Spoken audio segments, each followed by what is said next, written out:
अस्सलाम वालेकुम पाकिस्तान। हमीद नकीबी आपकी खिदमत में हाजिर है। नाजरीन, सोना गिर नहीं रहा बल्कि सोना छीना जा रहा है। ये खबर सुनते ही दो तरह के लोग बेचैन हो जाते हैं। एक वो जिन्होंने लाखों रुपए लगाकर सोना ख़रीदा हुआ है और वो हर रोज़ दुआ कर रहे हैं कि कीमतें दोबारा ऊपर चली जाएं, और दूसरी तरफ वो लोग हैं जो बरसों से सोना ख़रीदने का ख्वाब तो देख रहे हैं। वो चाहते हैं कि कीमतें मज़ीद नीचे आ जाएं ताकि वो कम कीमत पर ख़रीद सकें। लेकिन अगर मैं आपसे ये कहूँ कि गुज़िश्ता 50 बरसों में ये मंज़र बार बार दोहराया जा चुका है। हर बार जब सोना गिरा लोगों ने कहा अब इसका दौर ख़त्म हो गया, और हर बार जब सोना नई बुलंदियों पर पहुँचा यही लोग बोले अब ये कभी नीचे नहीं आएगा। लेकिन तारीख़ ने दोनों को गलत साबित किया। 1971 में जब सोना पहली बार आज़ाद मार्केट में आया तो किसी ने तसव्वुर भी नहीं किया था कि एक वक्त ऐसा भी आएगा जब तकरीबन 20 साल तक सोना अपनी पुरानी बुलंदी को वापस हासिल नहीं कर सकेगा। जी हाँ, 20 साल, 2, 4 या 5 साल नहीं, पूरे 20 साल। इस दौरान करोड़ों सरमायाकार मायूस होकर सोना बेचते रहे।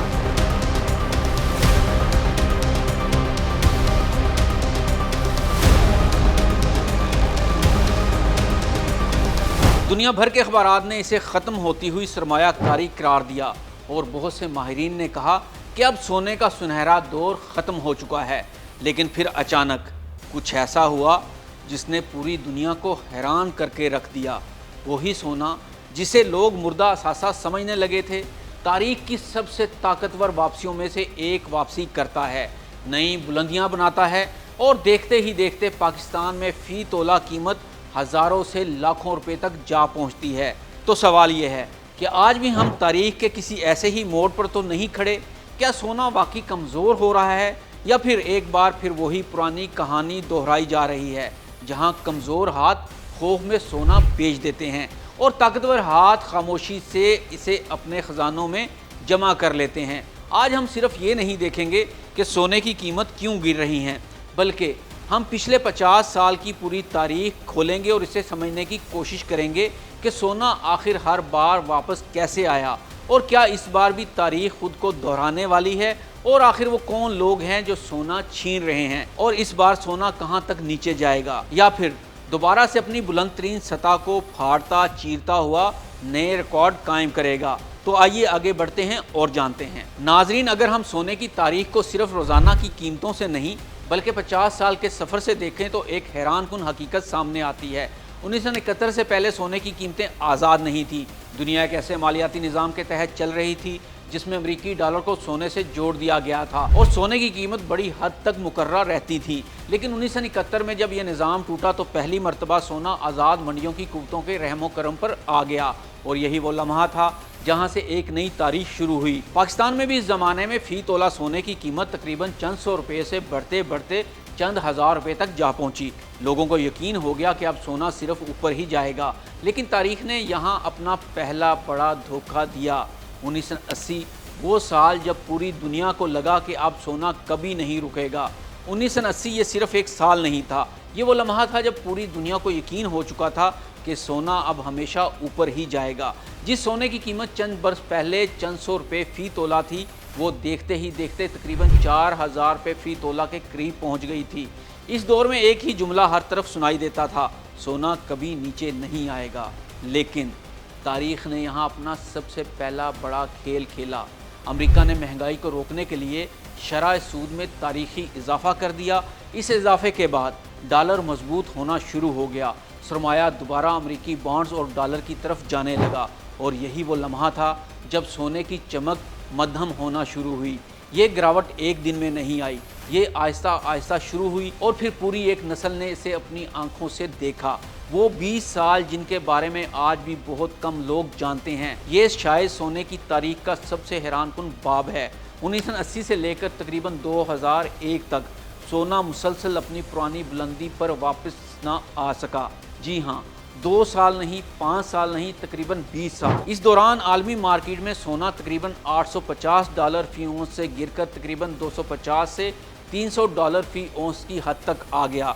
ये वो दौर था जब लाखों सरमायाकार मायूस हो गए, जिन लोगों ने 1980 की बुलंद कीमतों पर सोना खरीदा था वो बरसों इंतज़ार करते रहे, हर साल यही सोचते शायद इस साल कीमत वापस आ जाए, लेकिन कीमत नहीं आई। वक्त गुजरता गया और लोगों ने हारना शुरू कर दिया। यही वो लम्हा था जहां आम सरमायाकार हार गया। नाज़रीन, ये इंसानी नफ्सियात है। जब कोई चीज़ मुसलसल ऊपर जाती है लोग इसके पीछे भागते हैं, और जब वही चीज़ बरसों तक नहीं बढ़ती लोग इससे नफरत करने लगते हैं।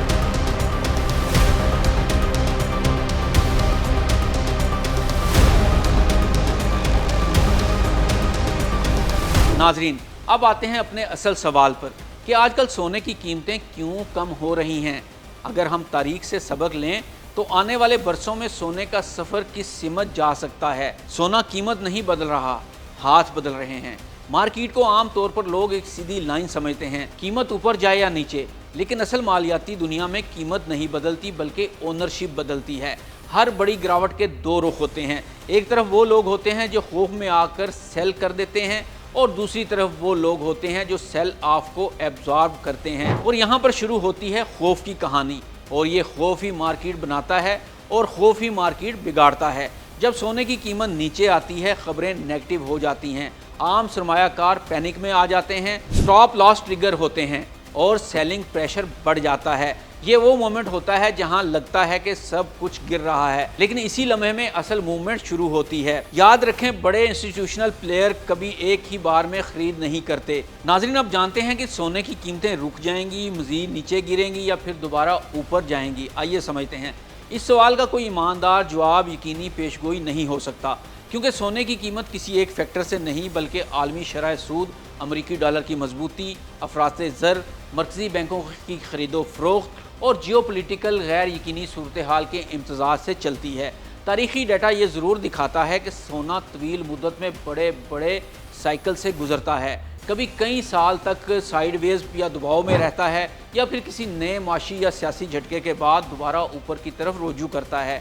अगर आलमी सतह पर शरह सूद बुलंद रहती है और डॉलर मजबूत होता है तो सोने पर दबाव बरकरार रह सकता है, लेकिन अगर अफराते ज़र दोबारा बढ़ता है, आलमी माशियत सुस्त होती है या जोग्राफियाई कशीदगी बढ़ती है तो सरमाया आम तौर पर दोबारा सेफ हेवन की तरफ जाता है, जिसमें सोना भी शामिल है। इसलिए ज़्यादातर बैनुल-अक़वामी माहिरीन इसे नामुकम्मल तौर पर बुलिश और ना ही बेरिश करार दे रहे हैं, बल्कि एक ऐसा साइक्लिक एसेट समझते हैं जो हालात के मुताबिक वक्तन फ़क्तन अपनी सिमत बदलता रहता है। यानी असल सवाल कीमत का नहीं बल्कि आलमी निज़ाम के अगले रुख का है। अब इस सब बहस का नतीजा क्या निकलता है? देखें, इस वक्त मार्केट में बड़े बड़े मगरमच्छ कीमतें कम होने की वजह से सोना खरीद रहे हैं, क्योंकि इनकी होल्डिंग पावर बहुत ज़्यादा है। अगर सोना कई साल भी ऊपर ना जाए तो वो बर्दाश्त कर लेंगे, लेकिन एक आम आदमी की बात की जाए या छोटे सरमायाकार की बात की जाए जिसे फौरी मुनाफा चाहिए होता है, तो वो इसे खौफ की वजह से फ़रोख्त कर रहा है। तो बात यह है, अगर तो आप में होल्डिंग पावर मौजूद है तो सोना बिल्कुल फ़रोख्त ना करें, क्योंकि आने वाले वक्त में ये दोबारा ऊपर जा सकता है और कीमतें बुलंद हो सकती हैं। तो नाज़रीन, याद रखें, इस वक्त पैनिक की सूरत हाल है। उसमें हो क्या रहा है कि लोग घबरा कर सोना बेच रहे हैं और जो बड़े बड़े सरमायाकार हैं वो सोना ख़रीद रहे हैं। इसकी वजह क्या है? क्योंकि बड़े सरमायाकार के पास होल्डिंग पावर होती है। वो उसके पास अगर वो सोना कई साल पड़ा भी रहेगा तो उसको कोई मसला नहीं होगा, वो बर्दाश्त कर लेगा। लेकिन आम सरमायाकार या एंड यूज़र जो होता है उसे फौरी मुनाफा चाहिए होता है, इसलिए वो इसको ज़्यादा देर होल्ड नहीं कर सकता, तो वो इसको फ़रोख्त करना शुरू कर देता है, जिसकी वजह से पैनिक की वजह से कीमतें कम या ज़्यादा होना शुरू हो जाती हैं। अब आपके लिए मशवरा ये है कि अगर तो आपके पास होल्डिंग पावर है, आप बहुत अरसे तक बर्दाश्त कर सकते हैं, तो सोना कभी भी घाटे का सौदा नहीं रहा है। आने वाले वक्त के लिए सोना संभाल लीजिए, ये दोबारा से ज़रूर रिवाइव करेगा, इसकी कीमतें दोबारा से ऊपर ज़रूर आएंगी, मार्केट करेक्शन ज़रूर होगी। तो ये फ़ैसला अब आपने करना है सोच समझ कर। अगर तो आपके पास होल्डिंग पावर है तो इसको होल्ड करके रखें, वरना फिर अगर फौरी मुनाफा चाहिए है तो पैसे किसी और जगह भी इन्वेस्ट किए जा सकते हैं। बहरहाल फ़ैसला आपका है। वीडियो अच्छी लगी हो तो इसे शेयर कीजिए, लाइक कीजिए। अमीन की भी को इजाज़त दीजिए। अल्लाह हाफ़िज़।